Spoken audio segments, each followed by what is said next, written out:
En Russie, les essais du premier ordinateur quantique universel à 50 qubits ont réussi et un processeur neuromorphique national, Altaï, a aussi été créé. Quelles opportunités ces nouveautés offrent-elles? Pourra-t-on acheter un ordinateur quantique en magasin pour jouer à World of Tanks? Et pourquoi la Russie a-t-elle eu la chance d'accélérer brusquement dans le domaine du calcul? Nous allons en parler, raconter une nouvelle histoire de sauvetage et donner une recommandation éducative pertinente après un bref résumé des nouvelles positives.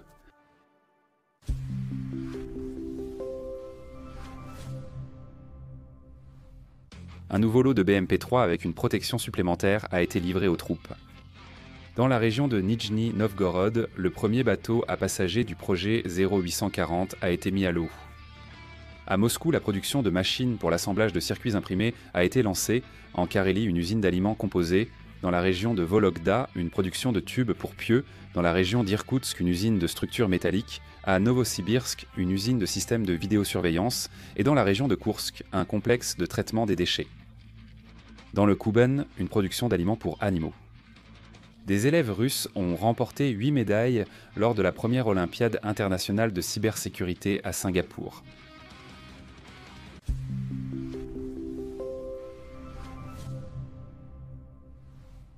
L'ordinateur quantique russe à 50 qubits, basé sur des ions, a réussi un essai de test, ce qui ouvre la voie à la création de modèles en série et à leur utilisation commerciale. C'est une réalisation importante et pour la comprendre, il faut connaître ce qui suit. Actuellement, de nombreux pays et entreprises développent clairement leurs propres projets quantiques. Et vous avez sûrement entendu parler d'ordinateurs à des centaines, voire des milliers de qubits. Il peut donc sembler que notre calculateur à 50 qubits soit dépassé, mais ce n'est absolument pas le cas. En fait, le nombre de qubits en soi n'est pas un bon critère de comparaison. C'est comme comparer des ordinateurs uniquement par la fréquence du processeur, sans tenir compte du nombre de cœurs, de l'architecture, de la mémoire ou d'autres paramètres. Pour comparer correctement, il faut considérer le nombre de qubits, la fréquence, le temps de cohérence, la connectivité, le volume quantique et les résultats des benchmarks. Par exemple, le D-Wave, qui est officiellement le plus puissant au monde avec 2 à 5000 qubits ou plus, est en réalité un appareil très spécialisé appelé recuit quantique, conçu exclusivement pour résoudre des problèmes d'optimisation. Et il est tout simplement impossible de le comparer à notre ordinateur universel, car ce sont des dispositifs fondamentalement différents. Mais même comparer des ordinateurs universels entre eux n'est pas si simple. En effet, ils peuvent être construits sur différentes plateformes où le qubit est représenté par un point quantique, un atome, une molécule, un supraconducteur ou une particule de lumière. La Russie possède actuellement toutes les plateformes mentionnées ci-dessus, et il n'y a que 3 pays dans le monde, y compris le nôtre, qui en disposent. Nos scientifiques sont arrivés à la conclusion qu'au niveau d'une cinquantaine de qubits, les calculateurs ioniques sont les dispositifs quantiques les plus avancés. Ce que nous avons créé n'est pas un prototype, mais une plateforme complète pour mener des recherches et résoudre des problèmes, qui sera désormais améliorée et mise à l'échelle. Maintenant, parlons de pourquoi c'est nécessaire.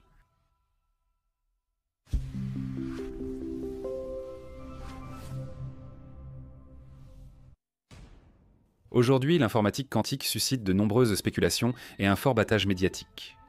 Pour l'instant, ce sont des dispositifs complexes et capricieux qui ne surpassent les systèmes classiques que dans certaines conditions et pour certaines tâches.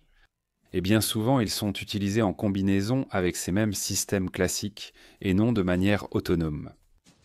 Les progrès sont nets et les grands acteurs prennent très au sérieux les perspectives de l'informatique quantique. À tel point qu'ils mettent déjà en œuvre aujourd'hui des algorithmes de ce qu'on appelle le chiffrement post-quantique, se préparant au moment où les machines quantiques pourront efficacement casser les algorithmes cryptographiques asymétriques largement utilisés aujourd'hui.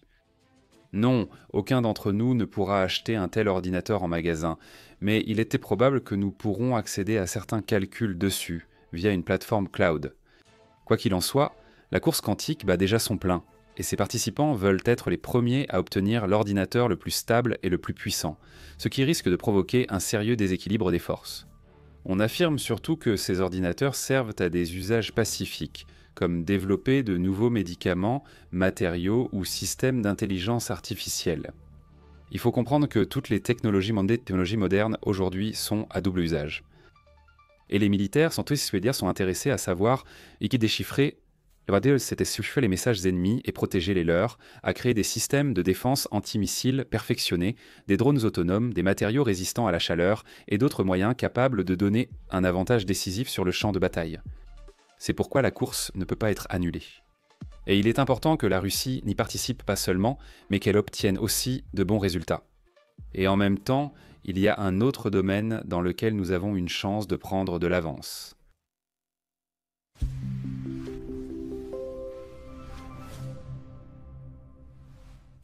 Récemment, l'entreprise la plus chère du monde est redevenue celle qui est connue comme fabricant de processeurs graphiques. Dans les années 90, elle a commencé comme une start-up, et ses fondateurs partaient du principe que les jeux vidéo deviendraient de plus en plus complexes et nécessiteraient des accélérateurs spécialisés. Le calcul s'est avéré juste, mais le véritable âge d'or a commencé avec l'apparition des réseaux neuronaux.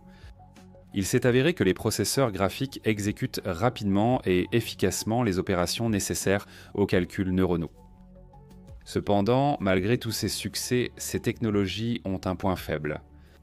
C'est une consommation d'énergie énorme, et cela mène à une impasse. La solution pourrait être des processeurs neuromorphiques spéciaux.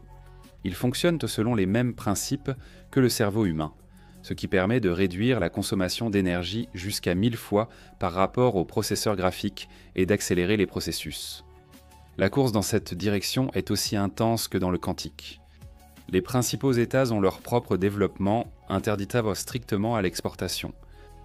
Heureusement, la Russie ne perd pas non plus de temps. À ce jour, nous disposons de notre propre processeur neuromorphique Altaï de la société Motiv NT de Novosibirsk. En juillet, la production de la 3e génération de ce processeur débutera. Il est particulièrement adapté aux calculs autonomes ultra rapides, par exemple dans les drones, voitures autonomes ou la robotique.